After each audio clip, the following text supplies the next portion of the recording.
Jordan, you're getting my first question on this one because you don't hold back with this show. You really throw viewers into the deep end in terms of introducing many key players and many locations. So what kind of conversations do you and the team have to make sure that you do that and you allow it to sink in for both fans and newcomers? Right. Like every show, it starts in the writer's room. We had a really great team of writers. Some of those writers were, I like to kind of call them kind of Dune fanatics, Dune professionals. They really know that world really well. It excites us as creators to kind of be able to kind of take this bits and pieces of iconography in this universe and kind of put it into our show.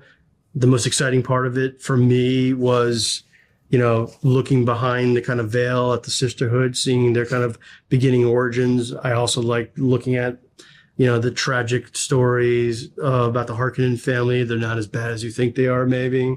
And also the kind of beginning stages of the Atreides and the Harkonnens. I think those are really interesting things to kind of tell a story about. I'll ask you a question that I asked Allison in the other room. I'm curious if your answer differs, but I'll just play fair here. I'm going to take Desmond out of the equation. Of all the key characters in this show, which one wound up being more creatively fulfilling than you ever could have imagined to craft a season-long arc for? I think Valia Harkonnen is a really, really interesting character because, it's a question of whether she's right or wrong.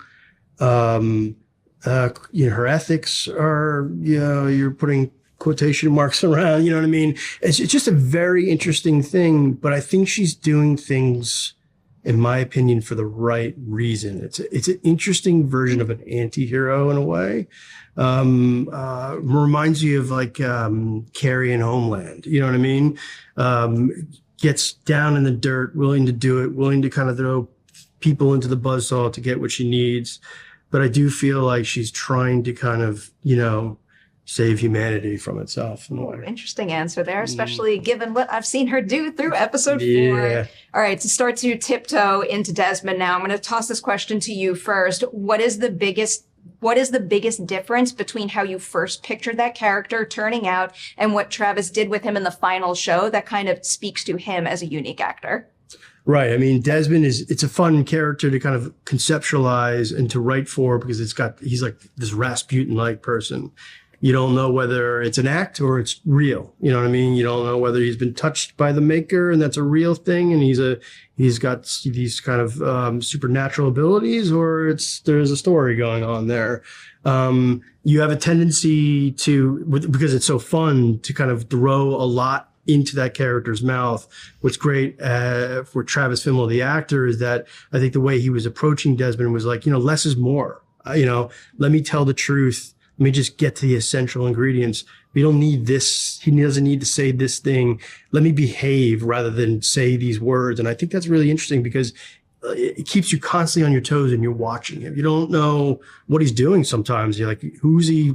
Is he good or bad? Like, is this not right or is this okay? Like, you know what I mean? So, I mean, it makes for an interesting, antagonist for our show. Okay. So to start to dig into him from your perspective now, and I'll preface this by saying we're not going to release this interview until after episode 1 is available. So everything through episode 1 is fair game for you. First big question that I had is when we meet him in the show, he's already been reborn. And it was making me wonder how much of the Desmond that the viewer sees is who he originally was. I think you're always who you are when you're a child, I think when all your traumas or whatever happen when you're a kid, or you go through that, makes your personality for the rest of your life. So he's gained some extraordinary abilities throughout getting swallowed and all that stuff. But I think he's always been that sort of character, I think he's always been very honest as well. He does. I mean, if anything, he does seem honest. Like they say it a couple times in the show, everything he does is in his own truth, at least, whatever that's worth. Own truth, and sometimes the truth can be the most brutal thing.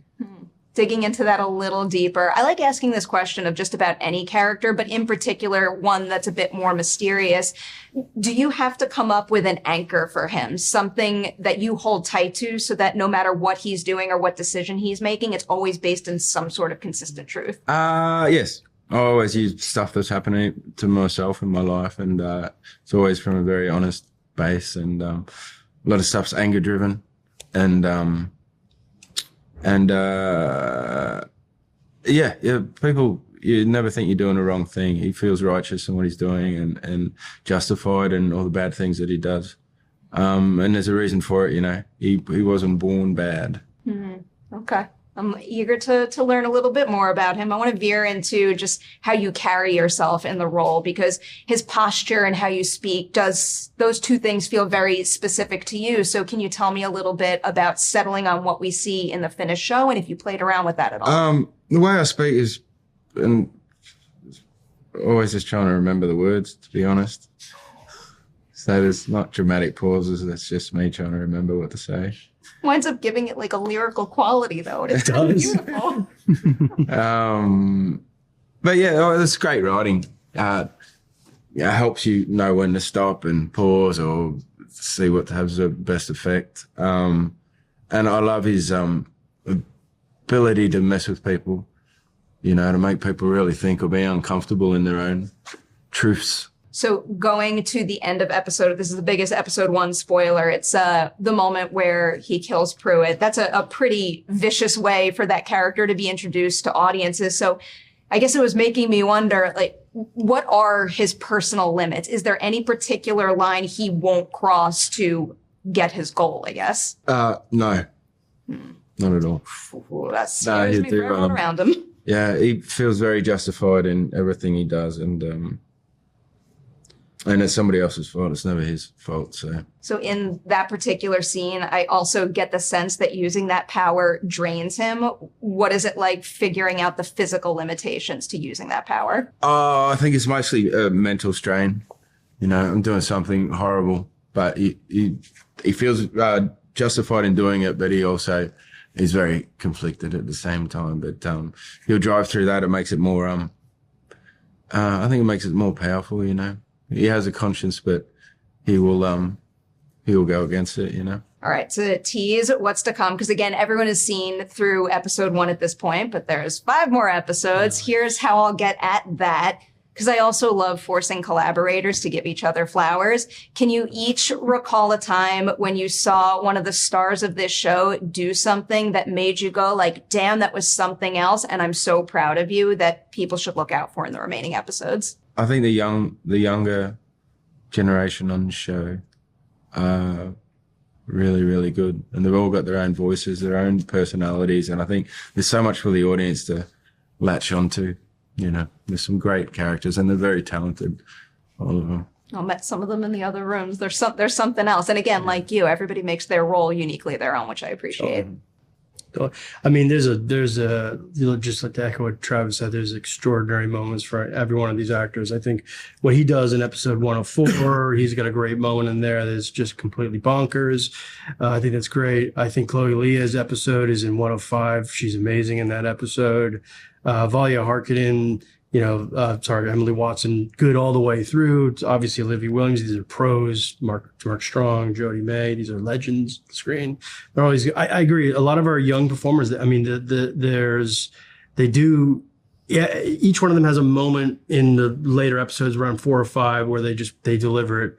And then we have Taboo who shows up later on, which is a lot of fun to watch. And yeah, there's a lot to see going forward. I'm quite liking what I've seen thus far. Those are good teases there. Yep. So I wanted to make sure to end on this particular question because you have just shouted out some of your collaborators, but now I kind of want it to turn towards you a little bit. And I've gotten obsessed with this question because I was just talking to a director who was so struck by seeing his cast and crew like have such joy on set and take such pride in their work. So can you each recall a time making Dune Prophecy season 1 where you felt the most joy as an artist? All the big crowd scenes, there was the Royal Engagement, was amazing to watch. Anna Forster directed that episode. That was beautifully conceived. I thought she did an amazing job of that. All the actors were fantastic in that. I love our Landsrat episode, which is in 104. What happens in that sequence is really, really cool. I love it when we dip our toes into the horror elements. The agony, sister Lila goes through the agony. That's an amazing visual effects sequence. That's going to scare people. I think that's a lot of fun to watch. Anytime that Valia Harkonnen and Desmond Hart collide into each other is fantastic.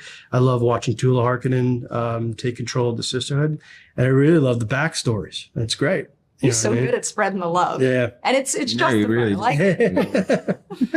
How about for you? I actually seen some on the trailer, and that saw some of where the sisterhood, where the yoga retreat is. I think it's stunning and so unique, and nothing else like it on telly. Can confirm there's nothing like this out there in the series format. Obviously, it's connected to the films, which we already love, and this is a wonderful extension. I'm going to say huge congratulations on Dune Prophecy Season 1. I cannot wait to see more. Thank you very much. That's good.